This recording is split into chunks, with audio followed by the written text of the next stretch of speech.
నమస్కారం. సంగ్రహ స్టూడియోస్కి స్వాగతం. హెడ్లైన్ చూద్దాం.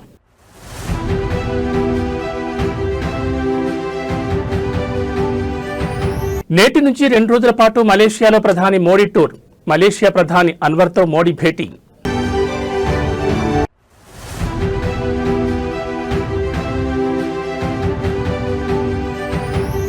రాష్ట్రంలో సరికొత్త సాంకేతిక విప్లవానికి కూటమి ప్రభుత్వం శ్రీకారం. నేడే క్వాంటం వ్యాలీకి శంకుస్థాపన.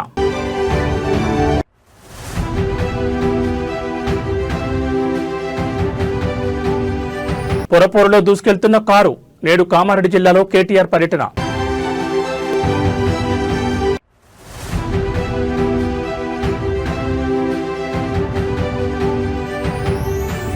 బెయిల్పై ఉన్న జోగి రమేష్ కు మరో షాక్. జగన్ పర్యటన సందర్భంగా న్యూసెన్స్ క్రియేట్ చేశారంటూ కేసు.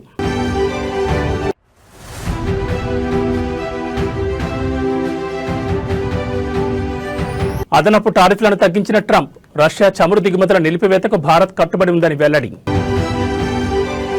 ఇక డీటెయిల్స్ చూస్తే ప్రధాని నరేంద్ర మోడీ 2 రోజుల మలేషియా పర్యటనకు బయలుదేరారు. ఈ పర్యటనలో భాగంగా ఆయన మలేషియా ప్రధాని అన్వర్ ఇబ్రహీంతో భేటీ కానున్నారు. రక్షణ, ఇంధనం, వాణిజ్యం, పెట్టుబడులు, విద్య, సంస్కృతి, పర్యాటక రంగాల్లో ఇరు దేశాల మధ్య ద్వైపాక్షిక సంబంధాలను మరింత బలోపేతం చేయడంపై ఇరువురు నేతలు చర్చించనున్నారు. ఈ పర్యటనకు బయలుదేరే ముందు ప్రధాని మోడీ ఒక ప్రకటన విడుదల చేశారు. రక్షణ, భద్రతా సంబంధాలను మరింతగా పటిష్టం చేసుకోవడమే మా లక్ష్యం. ఆర్థిక ఆవిష్కరణల భాగస్వామ్యాన్ని పెంపొందించుకుంటూ నూతన రంగాల్లో మా సహకారాన్ని విస్తరిస్తామని ఆయన పేర్కొన్నారు. డిజిటల్ ఆర్థిక వ్యవస్థ వంటి ఆధునిక అంశాల్లో కూడా మలేషియాతో కలిసి పనిచేయడానికి భారత్ సిద్ధంగా ఉందని ఆ ప్రకటనలో తెలిపారు. మలేషియా అభివృద్ధిలో అక్కడి భారతీయ సంతతి పోషిస్తున్న పాత్రను ప్రధాని మోడీ కొనియాడారు. మలేషియాలోని భారతీయులను కలుసుకోనున్నానని తెలిపారు. మలేషియా పురోగతికి వారి అపారమైన కృషి ఉందన్నారు.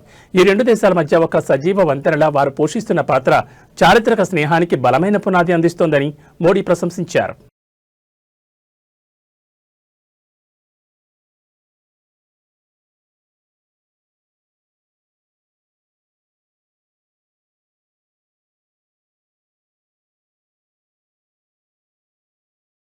రాష్ట్రంలో సరికొత్త సాంకేతిక విప్లవానికి కూటమి ప్రభుత్వం శ్రీకారం చుట్టింది. అమరావతిలో నిర్మించి తలపెట్టిన క్వాంటం వ్యాలీకి సీఎం చంద్రబాబు, కేంద్ర మంత్రి జితేంద్ర సింగ్తో కలిసి నేడు శంకుస్థాపన చేయనున్నారు. తుళ్లూరు మండలం ఉద్దండరాయనిపాలెంలో ఈ వేడుక జరగనుంది. క్వాంటం టెక్నాలజీలో ఏపీని అగ్రగామిగా నిలపాలన్న లక్ష్యంతోనే దీని రూపకల్పన జరుగుతోంది. దేశంలో క్వాంటం విప్లవానికి నాయకత్వం వహించే దిశగా రాష్ట్రం అడుగులు వేస్తోంది.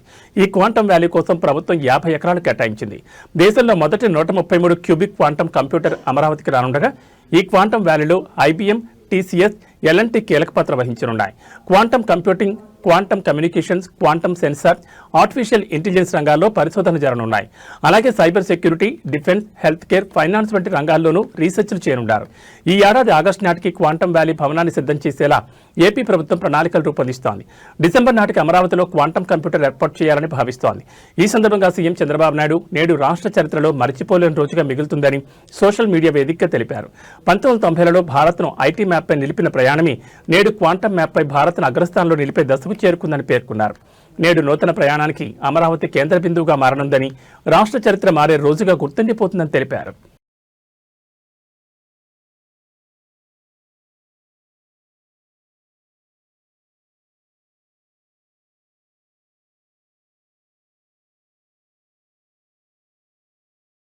మున్సిపల్ ఎన్నికల ప్రచారంలో భాగంగా నేడు కామారెడ్డి జిల్లాలో బీఆర్ఎస్ వర్కింగ్ ప్రెసిడెంట్ కేటీఆర్ పర్యటించనున్నారు. బాన్సువాడ, బిచ్చుకుంద, ఎల్లారెడ్డి పట్టణాల్లో బీఆర్ఎస్ అభ్యర్థులకు మద్దతుగా ప్రచారం చేయనున్నారు. శనివారం మధ్యాహ్నం జిల్లాకు చేరుకోనున్న కేటీఆర్ ర్యాలీలు, కార్నర్ మీటింగ్లలో పాల్గొనున్నారు. అసెంబ్లీ ఎన్నికల్లో అబద్ధపు హామీలతో కాంగ్రెస్ ప్రభుత్వం వంచిన తీరును ఆయన ఎండగట్టనున్నారు. బీఆర్ఎస్ హయాంలో జరిగిన అభివృద్ధిని, కాంగ్రెస్ పాలనలో జరుగుతున్న అవినీతిని వివరిస్తూ ఓట్లను అభ్యర్థించనున్నారు. కాగా కేటీఆర్ పర్యటన నేపథ్యంలో బీఆర్ఎస్ నేతలు ఇప్పటికే విస్తృత ఏర్పాట్లు చేశారు.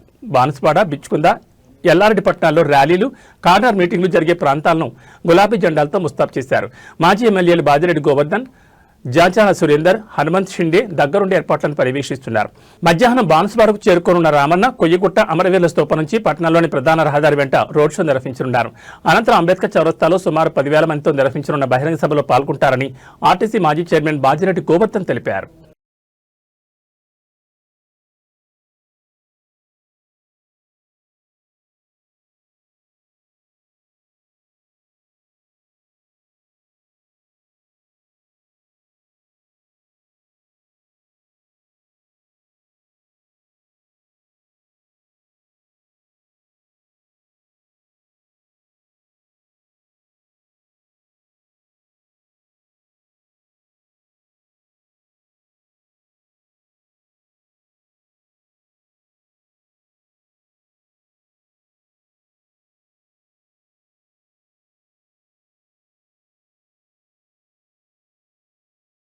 వైసీపీ కీలక నేత మాజీ మంత్రి జోగి రమేష్ పై నాన్ బెయిలబుల్ కేసు నమోదైంది. ఎన్టీఆర్ జిల్లాలోని Ibrahimpatnam police station SI Ravivarma ఫిర్యాదు మేరకు ఈ కేసు నమోదు చేశారు. మాజీ సీఎం వైసీపీ అధినేత వైఎస్ జగన్మోహన్ రెడ్డి ఇటీవల ఇబ్రహీంపట్నంలో పర్యటించిన సందర్భంగా జోగి రమేష్ ఆధ్వర్యంలో వైసీపీ నేతలు బైక్ ర్యాలీ, భారీ జనసమీకరణ చేపట్టారు. ఈ కార్యక్రమాల వల్ల పబ్లిక్ న్యూసెన్స్ కారణమయ్యారని, పోలీసుల విధులకు ఆటంకం కలిగించారని ఫిర్యాదులో పేర్కొన్నారు. జనసమీకరణ చేయొద్దని అంతకుముందే జోగి రమేష్ కు పోలీసులు నోటీసులు జారీ చేశారు. అయినప్పటికీ పోలీసుల సూచనలను బేఖాతరు చేస్తూ మాజీ మంత్రి వ్యవహరించారని ఎస్ఐ రవివర్మ ఫిర్యాదులో పేర్కొన్నారు. ఈ క్రమంలోని జోగి రమేష్ పై bike rally, public nuisance, police విధులకు ఆటంకం తీసుకురావడం వంటి ఆరోపణలపై నాన్ బెయిలబుల్ కేసు నమోదు చేశారు పోలీసులు.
అరాచక ప్రభుత్వం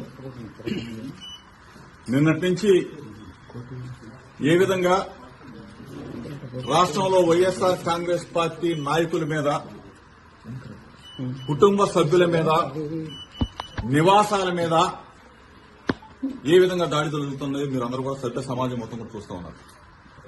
ఇప్పుడు ఈ క్షణంలో ఇబ్రహీంపట్నంలో ఉన్న నా ఇంటి మీద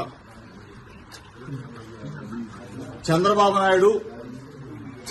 నాయుడు కొడుకు లోకేష్ ఇద్దరు కూడా నా నివాసం మీద దాడి చేయడం కోసం, నా కుటుంబ సభ్యుల మీద దాడి చేయడం కోసం నన్ను ఏదైనా చేయాలి, కిరాతకంగా చేయాలి, రాక్షస ఆనందం పొందాలన్న ఉద్దేశంతో ఇప్పుడు దాడి జరుగుతున్న దృశ్యాలను మీరు మీడియా మిత్రులు అందరూ కూడా రాష్ట్ర ప్రజలందరూ కూడా గమనిస్తా ఉన్నారు. 83 రోజులు అన్యాయంగా అక్రమంగా ఒక ఫేక్ కేసులో చంద్రబాబు నాయుడు కొడుకు అన్యాయంగా ఇరికించి 83 రోజులు నన్ను జైల్లో పెట్టి నన్ను నా తమ్ముడిని రాక్షసానందం పొందారు. ఇది చాలేదా? ఇది చాలకపోగా పెట్రోల్ బాంబులు వేసి నన్ను నా కుటుంబాన్ని అంటే హతమార్చాలని చూస్తారా? ఏం చంద్రబాబు నాయుడు, ఏ లోకేష్, ఏంటి దుర్మార్గం? నన్ను అక్రమంగా 83 రోజులు నిర్బంధించింది చాలక, నన్ను నా తమ్ముడిని నా కొడుకును కూడా జైల్లో పెట్టింది చాలక, ఒక బలహీన వర్గాలకు సంబంధించిన జోగి రమేష్ ని నన్ను ఇబ్బంది పాలు చేయాలా, నన్ను హతమార్చాలా, నా కుటుంబాన్ని అంటే ఏ స్థాయికి వెళ్ళిపోతా ఉంది? ప్రజాస్వామ్యం, రాజ్యాంగం మొత్తం కూడా కూనీ చేస్తూ పోలీసు వ్యవస్థ చోద్యం చూస్తా ఉన్నారు. పోలీసులు ఉండి చోద్యం చూస్తా ఉన్నారు. పోలీసుల సమక్షంలో దాడా? పోలీసు చోద్యం చూస్తారా? లోకేష్ కి చెప్తా ఉన్నా మీ ద్వారా, నా ఇంటికి నీళ్ళు ఎంత దూరమో నీ ఇంటికి నా ఇల్లు అంతే దూరం. ఇవాళేమో సంబరపడుతున్నాయో, రాక్షస ఆనందం పొందుతానో హెచ్చరిస్తా ఉన్నా. మీడియా మిత్రుల ద్వారా చెప్తా ఉన్నా, రాష్ట్ర ప్రజల సమక్షంలో చెప్తా ఉన్నా, ఇది దుర్మార్గమైన చర్య. నేనేం చేశానా? నువ్వు 83 రోజులు మీ అయ్యా నువ్వు నన్ను జైల్లో పెట్టి రాక్షసానందం పొంది చాలక నా ఇంటి మీద దాడి చేస్తావా? Petrol bomb. ప్రభుత్వ సలహాదారు కె కేశవరావు కుమారుడు వెంకట్ కు బెదిరింపులు రావడం ప్రస్తుతం రాజకీయంగా హాట్ టాపిక్ గా మారింది. బంజారాహిల్స్ లోని 1100 గజాల స్థలానికి సంబంధించిన వ్యవహారంలో హైకోర్టులో గడీల రఘువీర్ రెడ్డి, అన్వేష్ రెడ్డి కలిసి పిలివేసి వెంకట్ ను తీవ్రంగా బెదిరింపులకు గురిచేసినట్టుగా తెలుస్తోంది. ఈ వివాదాన్ని పరిష్కరించుకోవాలన్నా లేదా పనులు సజావుగా సాగాలన్నా తమకు 3 కోట్లు ఇవ్వాలని నిందితులు డిమాండ్ చేస్తున్నారు. డబ్బులు ఇవ్వకపోతే తీవ్ర పరిణామాలు ఎదుర్కోవాల్సి వస్తుందని హెచ్చరించడంతో వెంకట్ ఆందోళన గురయ్యారు. ఈ క్రమంలోనే తనను వేధిస్తున్నారని, ప్రాణహాని ఉందని వెంకట్ బంజారాహిల్స్ పోలీస్ స్టేషన్లో లిఖితపూర్వకంగా ఫిర్యాదు చేశారు. నిందితులు తనను మానసికంగా ఇబ్బంది పెడుతూ భారీ మొత్తంలో డబ్బులు వసూలు చేసేందుకు ప్రయత్నిస్తున్నారని ఫిర్యాదులో పేర్కొన్నారు. ఆ ఫిర్యాదును స్వీకరించిన పోలీసులు కేసు నమోదు చేసుకుని దర్యాప్తు చేస్తున్నారు.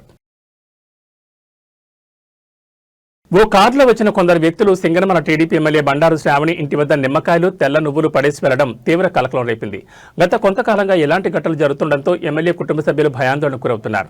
తాజాగా ఓ స్విఫ్ట్ కారులో వచ్చిన కొందరు వ్యక్తులు ఎమ్మెల్యే ఇంటి ఎదుట నిమ్మకాయలు, తెల్ల నువ్వులు పడేసి అక్కడి నుంచి వెళ్లిపోతుండడాన్ని గమనించిన ఎమ్మెల్యే అనుచరులు వెంటనే వారిని వెంబడించేందుకు ప్రయత్నించగా కారు అతివేగంతో అక్కడి నుంచి వెళ్లిపోయింది. ఆ కారుకు ఏపీ 39KX0986 నెంబర్ ఉన్నట్లు గుర్తించారు. ఇటీవల కొన్ని నెలలుగా తమ ఇంటి వద్ద ఇదే తరహా ఘటనలు జరుగుతున్నాయని ఎమ్మెల్యే శ్రావణి అనుమానం వ్యక్తం చేశారు.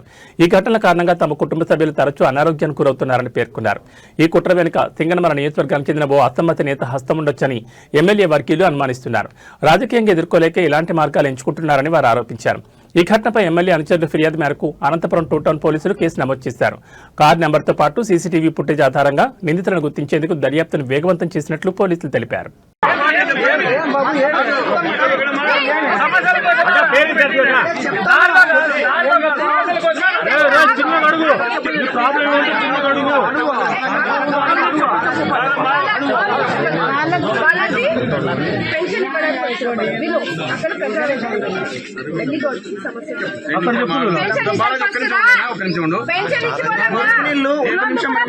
మాట్లాడదాము ఓకేనా? ఒక 50-60 ఇండ్ల నుంచి మా ఇంటి దగ్గర అంటే పొలంలోకి మురికి నీళ్ళు వెళ్తున్నాయి. ఆ సమస్య ఎవ్వరు పట్టించుకోవట్లేదు. ఒకసారి మీరు వచ్చి చూడండి. ఫార్మసిస్ట్ కదా, నీ ఊర్లో అన్ని జరిగినాయి, నీకున్న లోకల్ సమస్య